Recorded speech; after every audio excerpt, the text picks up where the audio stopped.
श्री शिवाय नमस्तुभ्यम। राधे राधे सभी को।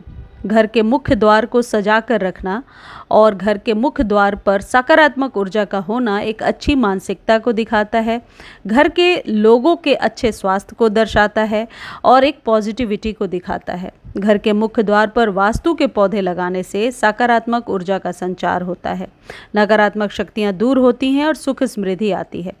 मुख्य द्वार पर पौधे लगा करके आप अपने घर को बहुत सारी नेगेटिव एनर्जी से बचा सकते हैं। चलिए मैं आज आपको बताती हूँ कि वो कौन से पौधे हैं जिन्हें आप मेन गेट पर बहुत आसानी से रख सकते हैं। साथ ही साथ मैं ये भी बताऊँगी कि वो कौन से पौधे हैं जो मेन गेट पर बिल्कुल नहीं रखने चाहिए। सबसे पहला जो पौधा है वो है जेड का पौधा।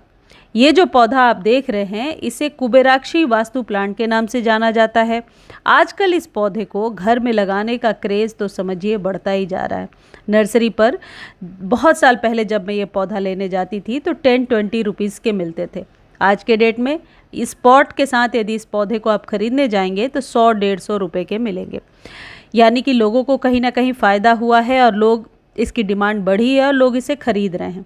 लेकिन इसको कटिंग से भी बहुत आसानी से इसी बरसात में आप ग्रो कर सकते हैं, फरवरी के महीने में ग्रो कर सकते हैं।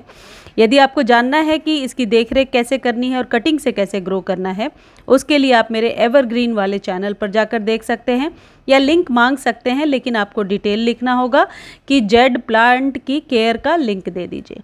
चलिए मैं आपको बताती हूँ कि इसको मुख्य द्वार पर रखने के क्या फ़ायदे हैं।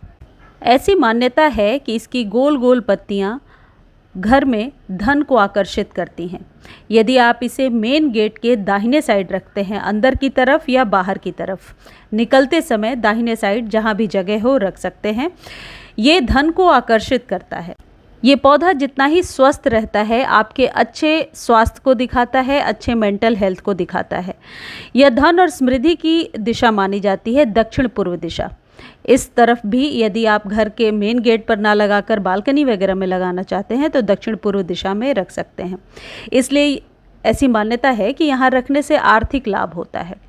अब यहाँ पर एक ज़रूरी बात समझ लीजिए, इस पौधे को धूप की ज़रूरत है और यदि आप मेरी तरह फ्लैट में रहते हैं और मेन गेट पर धूप नहीं आती तो आप 2 पौधे लगा लीजिए। एक को धूप में रखिए और एक को बाहर। हर एक 2 से 3 दिनों पर एक्सचेंज करते रहिए। इस पौधे को पानी कम चाहिए और धूप की ज़्यादा ज़रूरत है, 4 से 5 घंटे की। यदि आपके यहाँ 1-2 घंटे की भी धूप आती है तो इसको आप सरवाइव करा सकते हैं। बस पानी कम डालना है क्योंकि एक ये काइंड ऑफ सकुलेंट है। सकुलेंट्स को कम पानी की ज़रूरत होती है।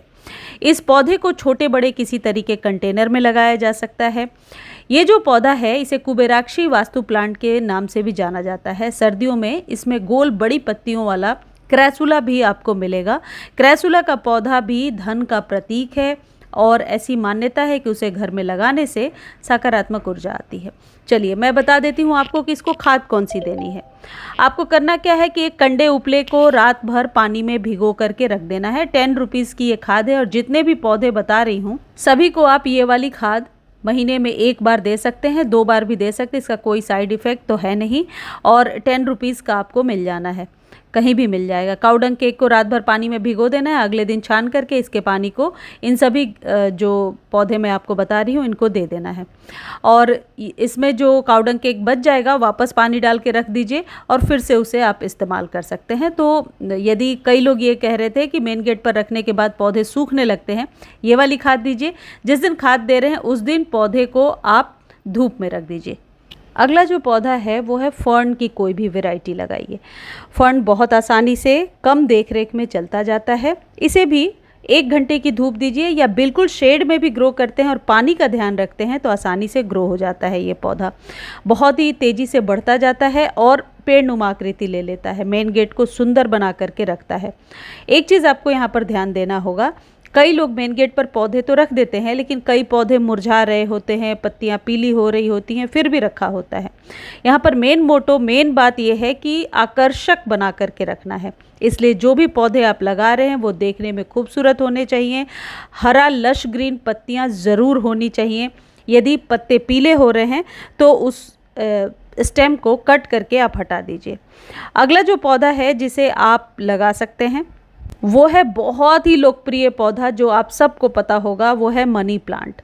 मनी प्लांट हमने बचपन से देखा है कि लोगों के घरों के बाहर रखा रहता है, लेकिन एक चीज़ मैंने ये भी देखा है साथ ही साथ कि लोग बालकनी में या मेन गेट पर मनी प्लांट लगा लेते हैं, बालकनी से नीचे उसके स्टेम को लटका देते हैं, या मनी प्लांट ज़मीन पे बिखरा होता है। ये दो गलती कभी नहीं करनी चाहिए। मनी प्लांट कभी भी ज़मीन पे बिखरा हुआ नहीं होना चाहिए, हमेशा अपर डायरेक्शन में ऊपर की तरफ बंधा हुआ होना चाहिए, और बालकनी में नीचे की तरफ कभी भी लटका कर ना रखें। अगली एक चीज़ और है कि इसकी पत्तियां यदि पीली हो रही हैं, कट करके तुरंत हटाइए। पत्तियां बिल्कुल चमकदार होनी चाहिए, इस बात का ध्यान रखिए। कभी भी मनी प्लांट रूखा बेजान नहीं होना चाहिए। इसकी पत्तियां देखने में खूबसूरत होंगी, वास्तुशास्त्र तो के अनुसार आपके मेन गेट की शोभा उत्तर दिशा या दक्षिण पूर्व दिशा में इसे लगाना शुभ माना जाता है। लेकिन मैं समझती हूँ कि यदि आपके पास जगह नहीं है तो जहाँ भी जगह है, जहाँ पर क्रॉस वेंटिलेशन हो, हवा आती जाती हो, उस जगह पे लगाइए। ये जो खाद मैं आपको दे रही हूँ, ये एप्सम सॉल्ट है। एप्सम सॉल्ट आधा चम्मच लेकर पानी में डाल करके यदि पत्तों पर आप हर एक महीने स्प्रे कर देंगे तो आपका मनी प्लांट, ऐसी मान्यता है कि दक्षिण पूर्व दिशा में इसे रखना शुभ होता है। इस कोने में गणेश जी का वास होता है और धन की दिशा मानी जाती है, इसलिए यहाँ रखा गया मनी प्लांट सुख समृद्धि लेकर आता है। यहाँ पर एक चीज़ ध्यान देना है, यदि मेन गेट पर आप मनी प्लांट रख रहे हैं तो आते जाते हुए आपसे टकराए ना, इसके पत्ते पैरों को या बॉडी को ना टच करे, इस बात का ध्यान रखिए। यानी कि एक कोने में रखिए, इसको आकर्षक बनाकर रखिए, सुंदर पॉट में रखिए, लेकिन मेन गेट को आधा घेर कर ना खड़ा हो जाए, इस बात का भी ध्यान रखना है। अगला जो पौधा है वो है एरिका पाम। एक एयर प्यूरिफाइंग प्लांट है, इसलिए भी इसे मेन गेट पर ज़रूर रखना चाहिए। ये जितना बड़ा होता जाता है, इसकी पत्तियां खूबसूरत लगती हैं और ये हवा को शुद्ध करने का काम करता है, बहुत ही ज़्यादा पॉजिटिव एनर्जी देता है। इसलिए मेन गेट पर आप देखिए मेरा पौधा कितना बड़ा हो गया है। मेन गेट पर ज़रूर लगाएं इस पौधे को। अगला जो पौधा है, यदि आपके पास जगह है और मेन गेट के आगे कोई ऐसा पौधा लगाना चाहते हैं जिससे मनमोहक खुशबू आए, तो चमेली के किसी भी पौधे को लगाइए। जैस्मीन, मोगरा या कोई भी फ्रैग्रेंस वाला प्लांट, आप गंधराज भी लगा सकते हैं जिसकी तेज खुशबू होती है। डबल चांदनी लगा सकते हैं। वो पौधे जो खुशबू दें उन्हें लगाइए, लेकिन गुलाब को मेन गेट पर नहीं लगाना है। किसी भी कांटेदार पौधे को मेन गेट पर लगाने से बचना चाहिए। हमेशा वो पौधे लगाएं जो आंखों को सुकून दें। अब यहाँ पर एक बात मैं अपने तरफ से कहना चाहती हूँ। कई लोग कहते हैं कब से पौधे लगा रखे हैं और कोई फ़ायदा नहीं हुआ। मानसिक शांति और अच्छे स्वास्थ्य को आप अपने पेड़ पौधों से जोड़कर देख सकते हैं, और ये किसी धन से कम नहीं है। यदि आप गार्डनिंग करते हैं तो निश्चित तौर पर थोड़ी देर के लिए दुख बाधा जो भी आपके माइंड में चल रही है, डिप्रेशन, उससे निकल जाते हैं। और आजकल ये बहुत बड़ी समस्या है, और मैं पर्सनली आपको सजेस्ट करूँगी कि पौधे ज़रूर लगाइए। छोटी जगह पे कौन से पौधे लगा सकते हैं, बड़े जगह पे कौन से लगा सकते हैं, ये सब कुछ बता रखा है मैंने अपने चैनल पे। आपको लिंक चाहिए मांग कर देख सकते हैं। जगह की कोई प्रॉब्लम नहीं है। शेड वाले पौधे, धूप वाले पौधे, कम जगह वाले पौधे, टेरेस के पौधे, सब मैं बताती रहती हूँ। बस आप लोगों से पर्सनली रिक्वेस्ट कर रही हूँ कि गार्डनिंग ज़रूर कीजिए यदि आप मेंटली फिट रहना चाहते हैं। चलिए, अगला जो पौधा है वो है पीस लिली का पौधा। पीस लिली शांति का प्रतीक है, कम देखभाल में चलने वाला पौधा है और मेन गेट पर बहुत आसानी से चलता है। कई बार गर्मियों में इसके पत्ते और फूल जलने लगते हैं, लेकिन जैसे ही मौसम सही होता है आप इसको वापस से रीग्रो कर सकते हैं। इसमें वही खाद देना है जो आगे आपको बताया।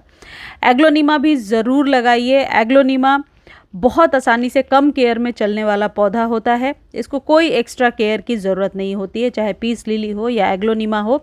मेन गेट पर रखने से खूबसूरत भी बहुत लगते हैं, पॉजिटिव एनर्जी को ऐड करते हैं।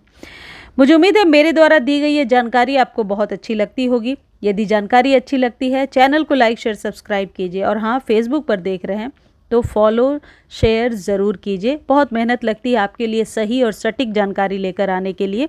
मैं कभी ऐसी बातें नहीं करती कि ये लगा लो, ऐसा हो जाएगा, वैसा हो जाएगा। जो सही चीज़ें मैं फील करती हूँ आप तक वही शेयर करती हूँ।